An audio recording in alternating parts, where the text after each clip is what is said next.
Локалната самоуправа за годинашната Штипска пастрамалијада планира да одвои нешто повеќе од 40.000 евра или 2,5 милиони денари од општинскиот буџет. Оваа сума е за 500.000 денари поголема од лани, а скоро удвоена во споредба со 2016 година. Останатиот дел од чинењето на пастрамалијата ќе биде обезбеден од покровители и од спонзори. Севкупно пастрамалијата очекуваме да чини како и минатата година некаде околу 4,5 милиони денари. Од Комисијата за култура при Советот на општината се противат на одлуката парите на граѓаните наменети за културни настани да се трошат за комерцијална манифестација. Таа не припаѓа во културните настани затоа што на тај начин се оштетува буџетот наменет за култура.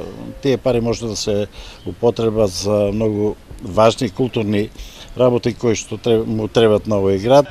Тие сметаат дека општината не треба целосно да се изземе од пастрамалијадата, меѓутоа да се јави само во улога на организатор на настанот. Мислим дека на него местото му е во Лер, затоа што тоа е производ според нашата проценка од комерцијален карактер, затоа што таму нашите угостители остваруваат приходи. За компарација, за нестарата културна манифестација во градот Штипско културно лето, на која настапуваа бројни интерпретатори и беше солидно посетена од граѓаните, општината оддели само 300.000 денари. Инаку, годинава Штипската пастрамалијада ќе се одржи од 21 до 23 септември на истата локација до градскиот стадион.